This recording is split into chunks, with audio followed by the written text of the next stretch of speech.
You're watching the Battered Fans Network. Welcome, everybody, to episode number 68 of the Battered Heat Fans podcast. I'm your host, Daniel Gardner, alongside me, as always, not Mr. KBD, Mr. Daniel Solana. How are you doing, sir? Well, KBD is sleeping, but I'm up, man, and I'm doing incredible. Honestly, not because we got that 115-105 win last night over the Rockets, but it was a classic Heat performance.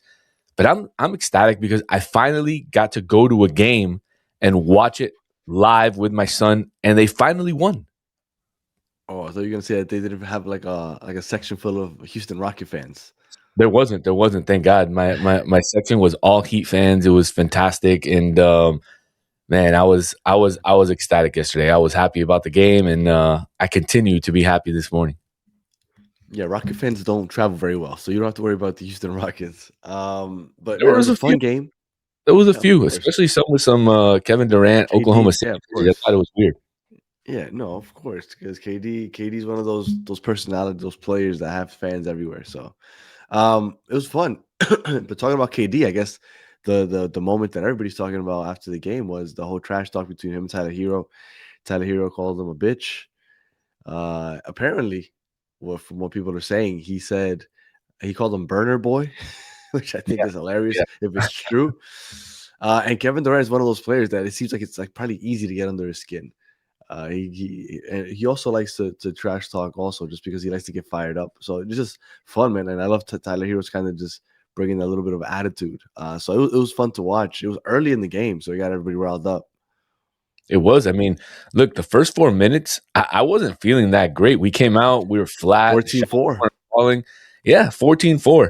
I was sitting in my seat. I looked at my son, and I'm thinking, oh, my God, here we go again. It just felt like it was going to be one of those long afternoon games where we just weren't going to find our rhythm. But Spo, he saw enough. He calls timeout, and he was just laying into the team. And then I thought, like you mentioned, KD and Tyler Herro's moment there where they kind of went back and forth and the teams got involved. I don't know. I think that lit a fire under their ass because from that point on, it was Heat dominance almost the entire game. Yeah, no. Well, it was a lot of back and forth also because I felt like the Heat took a nice lead in the second quarter. Houston came back, and it felt like it was just back and forth. It was a fun game. It's one of those fun games that's just back and forth all the time. The Houston Rockets, man. You see the highlights, you hear about them. They look like they're KD and the friends because I thought that team was a little more complete. I felt like outside of KD, they didn't got nothing going on. He's top 5 in the league in minutes per game. Yeah, he's 37 years old. He played like 10 minutes in that first quarter. Yeah, but you know what? That's what I like about Kevin Durant is that no load management for him. But like I feel like if you're the Houston Rockets, you got to be a little smarter though because you got to protect him from himself because he's 37 years old. I mean, I know that he's recovered really well from that Achilles injury, but still, like, I don't know. But whatever. That's enough about Kevin Durant. The team I thought played really well. Tyler Herro had himself a good game. Tyler Herro, him going in with his floater was on point. He ended up with 18 points, 8 for 12. And Bam Adebayo had another solid game. But I think that even though there was a lot of solid games to talk about, I think Pelle Larsson, man, the way he cemented himself as a must start, the way he scores in the paint, like just Pelle Larsson, man, I think is just he is that glue guy. I think that you need a Pelle Larsson always in start, no matter what happens, because I know Tyler Herro is going to be starting for a couple weeks now. Then Norman Powell's going to come back, and then this is a decision that needs to be made because I don't think that you can put Pelle Larsson back on the bench after Norman Powell comes back. Look, let's take this in order first. Let's talk about Tyler Herro. I was talking to my brother, Heat radio host, in the third quarter. He came down to visit my son and I in our seats, and the game was pretty close. Tyler Herro had 10 points, and I remember telling him, I was like, "We need Tyler to do something. We need him to ignite some offense. We need him to do something." And funny enough, right after he leaves, Tyler Herro scores those 8 points in the third quarter in a row where he just drives the ball every time, gets into the paint, and scores.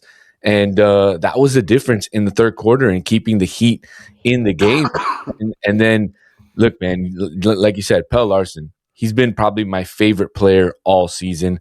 He just plays with just this tenacity. He plays with this grit that is, again, he's drawing comparisons to Thunder Dan Marley, and I believe they're valid. I believe they're absolutely valid with the way that he plays. He plays that style of game. And but Danny, we gotta And he's talk. fearless. He is. But we gotta talk about why this game felt a little bit different, and we gotta talk about finally Spo giving Kalel and Bam Adebayo minutes together in the fourth quarter. Exactly. For months, you and I, Heat fans all over the world, have been debating if Bam and Kalel Ware can actually coexist. And yesterday, they got that answer. I don't know if you know, but they shared the floor for about 16 minutes. And in that time, the Heat were a plus 21 when they were on the floor together. Think about that. This is a Houston team that prides itself on being physical and winning the glass. And our front court bullied them. I believe between the two of them, they had 37 points, 20-something rebounds. I mean, it was just 26 rebounds. Masterclass by them. Nine offensive rebounds. And Bam, there was a play where he took it one-on-one. I forgot against two. Took it all the way down to the paint. He missed the floater, and then Khalil was there to clean it up. Like, having those two big men right there is I mean, it's crucial. I mean, Khalil Ware ending up with 15 rebounds. Like, that's what we came to. Remember that it was just like a 3 or 4 week run where he was just getting like 20 rebounds every effing game.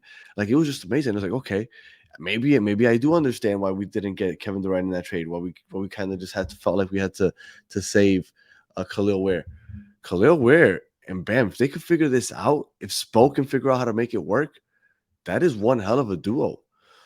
Even if you don't start them together, but ending the games together. But then again, it's kind of crowded, right? Because the reason he got that is because Norman Powell wasn't there. So it's interesting because a lot of times these things happen where certain players stand out, but then once the team's fully healthy, then you got to figure out how to make everything work. And I don't know. Last time that this happened, was it Tyler Herro that came back and then Khalil Ware was asked out? Like, it just happens. But I love what I saw. It's a little worrisome, though, because they lay eggs when you expect them to take advantage of teams.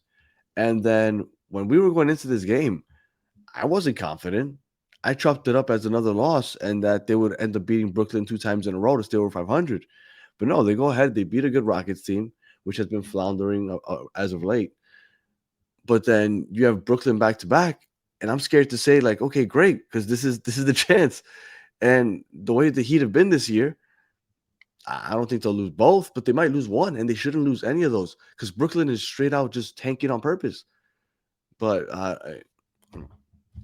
the Heat are a mystery to me because sometimes I feel like, okay, you got shit going, and then I'm like, you know what? Let me not get overconfident because that's how I end up with pie in my face. Look, man, I think what we have to talk about, and I agree with you, Danny, but I think Spo finally unlocked the rotation that we need for this, postseason run. Last night or yesterday afternoon, we saw 7 players in double figures. You talked about Pelle Larsson scoring 20 points, 10 of those in the clutch. And most importantly, what we saw was this team play with an edge that we see missing in certain games. And look, man, I know I went to the arena to have a nice day with my son. I went to take him so that he can. I have this thing that I'm trying to take him to see all the best players of our generation before they stop playing.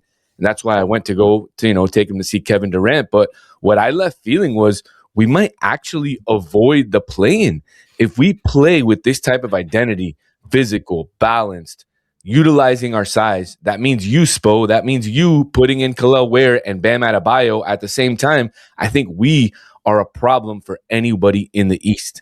And that's just how I felt after the game. Now, obviously, like you said, we have Brooklyn coming up back-to-back nights, Tuesday and Thursday. Both at home. I'm not confident that we could win both. That's what I'm saying, and that it's just frustrating, right? Because that's what the Heat have done to us this year. If this would have been Thanksgiving Day, we would have been like, of course we're gonna win both games. But I mean, this year, the way it's gone, look again, and I'm gonna keep saying this until the season's over. We lost to a Utah team that got fined for purposely tanking against us. They sent They their got players to go get unnecessary surgery so that they would miss the rest of the season. I mean, did they? Did they? Did they? Did they? yeah.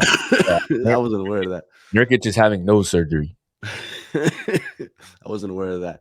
Yeah. But they literally got fined for that February 9th game for purposely tanking it, and we lost that game, man. That's embarrassing. Now you got Brooklyn back to back, and I'm telling you, I watch Brooklyn on a regular basis. They're tanking on purpose. They do not want to win, and they're not gonna. And I don't believe that they can win both those games. They should, but I don't believe that they will, and that's crazy. That's crazy. Right now, the Heat are 8th in the Eastern Conference. Now I heard Bam saying, "Hey, I'm sick of this playing crap. We're not a playing team." No, bitch, you are a playing team until you get out of being a playing team. The Bulls and the Hawks are playing teams. That's what you guys are. The difference is that you guys made one long NBA run where you made it to the NBA Finals. They almost got a limit. They almost didn't make the playoffs. Right? They were trailing in the fourth quarter of that last playing game. That's right. You are a playing team until you are not a playing team. And as of right now, according to the standings, you're still a playing team. So they are half a game back of the 7th seed, the Orlando Magic, which is technically still a playing team. And then they're 2 games back of the 6th seed, which is the Philadelphia 76ers. So we'll see. You should have beat the Sixers if you didn't want to be a playing team. Should have, could have, would have. So yeah, it's frustrating. But although we are not confident that they'll beat Brooklyn back to back, they should, and they have a good opportunity to get 2 cheap wins here. Because I'm telling you, the Nets don't want to win those games, and they could end up 5 games over 500. Well, let's see. Let's see, man. Look, all I can say is we need to see more Bam and Ware. 5 minutes a night is not enough. 10 minutes a night is not enough. We need 15 to 20 minutes a night of these guys playing together. And if they do, I'm telling you, the rest of the East is going to start looking at the standings a little bit differently. I got invited, Danny, to Heat Family Day today by the Miami Heat. So shout out to them. Thank you for the tickets for the event. My son's excited, man. He's like, I'm going to meet the players. But I'm going to tell my son, I'm going to whisper in his ear, and I'm going to tell him certain players what to say to them. So if you guys want, write in the comments what you want my son to say to the players, and I'll have him say whatever you guys want that's within reason to the players. So I'm looking forward to that. I'm also looking forward to Inter Miami tonight, Danny. Big Clásico. Messi stepping it up, playing in his first game in Orlando. But my heart's still at the Casella Center yesterday, man. What a win. I was so excited to beat Kevin Durant. He's such a bitch, man. He's such a Kevin Durant. I love Kevin Durant. I don't know. Dude, do you see the way he scores? It's just so effortless. It is. But I love watching him play. But he bitches about everything, and he's such a crybaby. And he starts that's all NBA stars. No, that he does. He likes to fire himself up by arguing with people always. Yeah, he'll argue with everybody, but he'll fire himself up. Yeah, but if you're gonna talk some shit, then you can't get mad if they call you burner baby. I know. That was a good one. I hope it was true because that shit was funny. All right, so let's end it with this. Again, we're not getting ahead of ourselves, right? We don't want to get overhyped after a win because they beat OKC, right? Was it last month? Oh, actually, this is March now, so 2 months ago. And then they ended up pooping the bed. But without getting overhyped, just taking a step back and look at this realistically. Let's say they could take advantage of their schedule and they could end up in the 6th or 5th seed. When you look at the Eastern Conference, Detroit is serious. Boston, somehow, I was not expecting that, but they're serious. And that's without Jason Tatum. And he might come back for the playoffs. You got the Knicks, which I never believe in. And then you got the Cleveland Cavaliers, which since James Harden joined, have been playing very well. Outside of those 4 teams, there's nobody else that's a threat. in the East. So if the Heat can make it to, let's say, the 5th seed, actually, if they can end up playing against the Knicks in the first round, I think the Heat can upset the Knicks. I think that he can upset anybody, man. I think Mhm. they've got that type of team that Pistons they are can really upset freaking good. anybody. Yeah, man. Pistons are really good. Look, didn't you say when we hit this 10 game stretch that they had to finish 7-3? They have an opportunity.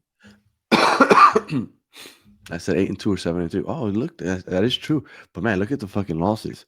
I know you lose to Utah, Milwaukee. Milwaukee without Giannis, and obviously that heartbreaker in Philly after you're winning and you give it up and you don't score for 6 points in the fourth quarter. But I mean, not to call you out, man, but you said they needed to go 7-3 or 8-2 in this run, and they have the opportunity to go 7-3 if they can beat the Brooklyn Nets twice in a row. I know you're not confident about that, but look, maybe they can. And if they finish 7-3, obviously you're upset about the losses. But hey, you beat the teams that the only team that you had to beat here was Houston and Philadelphia. Obviously, you lost to Philadelphia, right. and Houston, but And that's what I said, right? I said Houston's going to be a loss. So that's why I didn't say 10-0. I said Houston's going to be a loss. I said either Milwaukee or Philly would be a loss, possibly, and that they would stumble against some scrub, which was Utah. So I mean, I guess they flipped the Philadelphia, Milwaukee, Houston, and we got one of those. I don't know. We'll see. I guess it's because of the way that they lost to Utah and then the Milwaukee Philadelphia game being so recent that it has me feeling weird. But look, if they end up 34 and 29, which they should, again, they should. They've battered me, and I don't believe in them beating bad teams consistently. But if they can beat the Nets back to back, I mean, they're right back in the thick of things. Let me just real quick, let me see who Philadelphia plays in the next couple of games. So Philadelphia coming up plays against, they have the Celtics next. tough game. So that's a tough game. If you beat the Nets and they lose to the Celtics, you're behind by one game. And then after they play against San Antonio, they play against Utah. I'm not Utah, I'm sorry, San Antonio. So it's possible that they lose to Boston, San Antonio, you beat the Nets back to back, and all of a sudden you're tied for 6th place. You got to win those games, though. You got to play that Miami Heat style basketball that we saw yesterday, especially in the fourth quarter. You need Herro to step up. You need Bam to step up. You need Kalel to get the boards. And if you can get all that to work, and shout out to Andrew Wiggins, man. Andrew Wiggins, he got hit in the face. Yeah, he got busted mouth. Played that unbelievable, made that unbelievable play that he tipped the ball to himself, took it down court, and then just yammed it on somebody and got the foul. But he had the hustle play in the fourth quarter. He had the hustle play of the game, probably. Yeah. Look, he did absolutely. And look, another crazy stat. You know what? This team has only been healthy for 9 games this season. Isn't that normal for the Miami Heat, though? Like, isn't that frustrating? No. I'm talking about, man. This has been a season, unfortunately, that the Heat have had to deal with a lot of injuries. And what are you talking about? Going into this year, fucking Jimmy Butler always out. Fucking Tyler Herro always out. They're never healthy. I feel like it's like almost destined that somebody's gonna miss a large chunk of the season. And to be fair, that happens to a lot of teams. But man, it sucks because you want to see this team at full strength. Hopefully, you can get it in the playoffs. Do you know how long Norman Powell's supposed to be out? He's week to week, so he won't play these games this week. They'll reevaluate him at the end of the week, and then they'll see if he can come back. But look, if the Heat continue to make a run here, I would hold him out. What he has is a strained groin. That's an injury, unfortunately, that can get re-aggravated pretty easily, and you could be out for a longer time. So I would hold him out as long as you can, and as long as you can continue to win without him and get him ready for the final stretch heading into the playoffs. Because that's an injury, unfortunately, that could take 2-3 weeks to heal, and then you could re-aggravate it. So I would prefer for him to continue to rehab, get himself right, and get ready for the final stretch of the season, especially the playoffs. We're going to need him. Yeah, absolutely. Let's see, with 32 and 29, so that's 50, 63 games. We got less than 20 games left in the season. We got 19 games. We got more shows than games. Yeah, wow, that's crazy. The season's almost over. Yeah, March 1st. That's it. It's March. The season ends what the like April 12th, April 13th. Because then you have playoffs and the play-in tournament and all that. So yeah, you've got a month left of Miami Heat basketball before we head into the playoffs. And the schedule doesn't get easier, man. You got the Lakers coming into town. You got San Antonio coming into town. A lot of interesting games over the next month. And man, we'll see what happens. Yeah, man, this was their chance, right? That's why we kept, well, and that's why I kept bringing up the February schedule, because it didn't get any softer than the February schedule. After the Nets back to back, they have the Hornets, which they're now a playing team. They've been on fire. Then they have Detroit, the Wizards, the Bucks, the Magic, like you said, the Hornets and Lakers, Rockets again, Spurs, the Cavs back to back. Yeah, it doesn't get easier. I think the softest run that they have coming up might be this Nets run, the back to back, and then after that, that's it. They have the Pacers just randomly in between two good teams, the Wizards. I guess the last 5 games of the year is where they can pick up some steam, because the last 5 games of the year they have the Wizards, the Raptors back to back, then the Wizards again, and then they end with the Hawks. So that's it. Outside of the last 5 games, I mean, it's not an easy schedule. All right, any last words, Solana? No, man. Only last words I got are stay battered, stay loud. Let's keep the momentum rolling. Yeah, man. I try not to get. I used to like one random win after the OKC win. I'm like, we're back. But now I can't do that anymore. I'm gonna wait. But if they beat the Nets back to back, I'm gonna start feeling a little better, and we'll see. We'll hopefully win the 6th seed at that point, and we can start looking and be more excited about this Khalil Ware Bam pairing, and then change the narrative to what happens when Norman Powell comes back. All right, if you're listening on audio, appreciate you listening to the end. Please leave 5 stars and a comment. If you're watching on YouTube, like and subscribe, and we'll be back on Wednesday to talk about the first victory against the Brooklyn Nets. So until the next one, have a good one.